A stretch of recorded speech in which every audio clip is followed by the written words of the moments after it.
ओम शांति। आज 20 अप्रैल 2025। Self progress के लिए 3 मेन पॉइंट्स।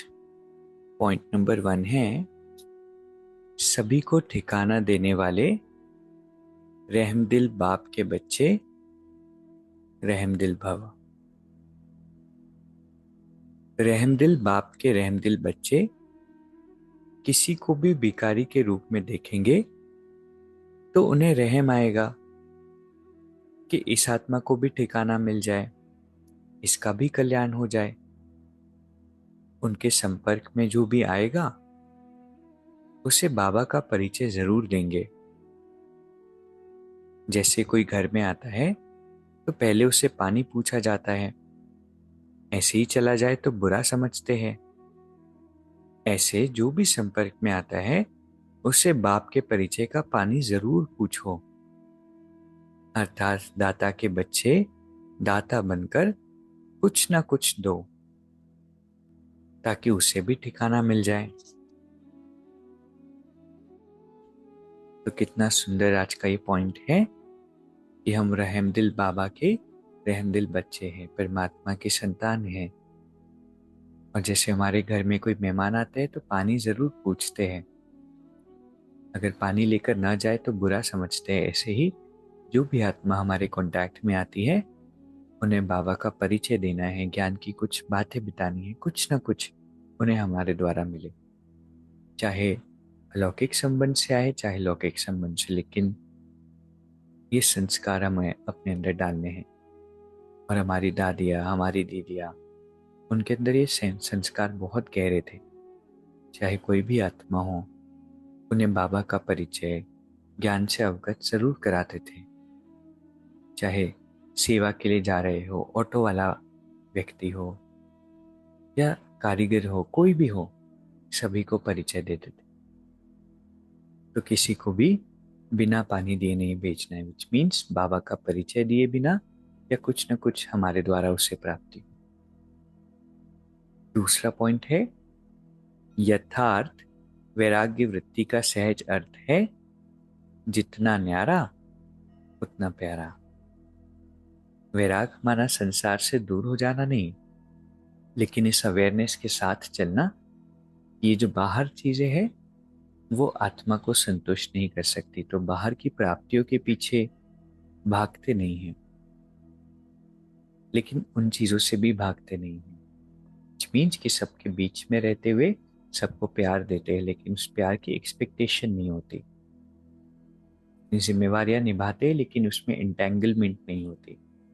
सब कुछ कर रहे हैं लेकिन ये पता है इन साधनों में, इन वस्तुओं में, इन संबंधों से मुझे सुख नहीं चाहिए, क्योंकि मेरे सुख का सोर्स परमात्मा है और ये सुख आज है, हो सकता है कल नहीं हो। तो मैं आत्मा उस पर डिपेंडेंट नहीं हूँ। कितनी सुंदर परिभाषा है, यथार्थ वैराग्य वृत्ति अर्थात जितना न्यारा उतना प्यारा। और तीसरा पॉइंट है मैं और मेरा बाबा इसी स्मृति से कंबाइन रहो तो मायाजीत बन जाएंगे। करण करावनहार, इस शब्द में बाप और बच्चे दोनों कंबाइंड हैं। हाथ बच्चों का और काम बाप का। हाथ बढ़ाने का गोल्डन चांस बच्चों को ही मिलता है, लेकिन अनुभव होता है कि कराने वाला करा रहा है, निमित्त बनाए चला रहा है। यही आवाज सदा मन से निकलता रहे। तो कितना सुंदर कंबाइंड स्वरूप का अभ्यास। और इसके लिए सिर्फ एक ही शब्द, करण करावनहार। चाहे पुरुषार्थ हो, चाहे जीवन की कोई भी रिस्पॉन्सिबिलिटी हो, चाहे किसी संस्कार को परिवर्तन करना हो, बाबा करा रहे हैं। मैं सिर्फ निमित्त मात्र हूं, मुझे बस हाथ लगाना है। और अगर इस पॉइंट को हमने जीवन में पक्का कर लिया तो फिर कोई भी बात हमें भारी नहीं कर सकती। भारी किया माना विस्मृति है किस बात की, कि करण करावनहार बाबा करा रहे हैं। तो कितना गहरा पॉइंट है जिस पर हमें अभ्यास करना चाहिए, रियलाइज करना चाहिए, और सिर्फ कहने के लिए नहीं है, ये सच्चाई है। तो आज के 3 पॉइंट्स क्या है? पहला है सभी को पानी पिलाना है। पानी कौन सा? परमात्मा के परिचय का, अच्छी वाइब्रेशन का, कुछ ना कुछ प्राप्तियों का। दूसरा पॉइंट है जितना न्यारा उतना ही प्यारा। ये है यथार्थ बेहद का वैराग्य। वैराग्य माना ये नहीं कि किसी चीज़ में इंटरेस्ट नहीं, सारी चीज़ें मीनिंगलेस लग रही हो, किसी से बात करने की इच्छा नहीं, ये सारी बातें गलत है। तो बैलेंस। और तीसरा पॉइंट है करण करावनहार की स्मृति।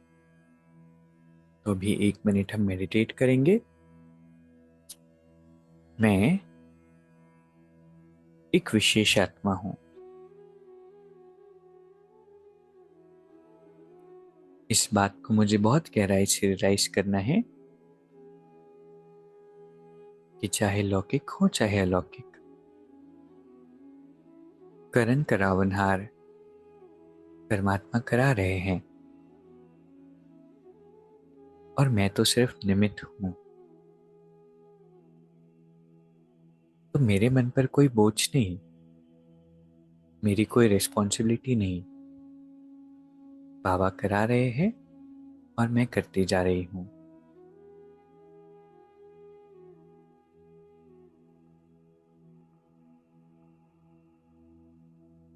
मुझे एक बात अपने जीवन में जरूर धारण करनी है कि हर आत्मा जो मेरे संपर्क में आती है, उनकी सेवा मुझे करनी है।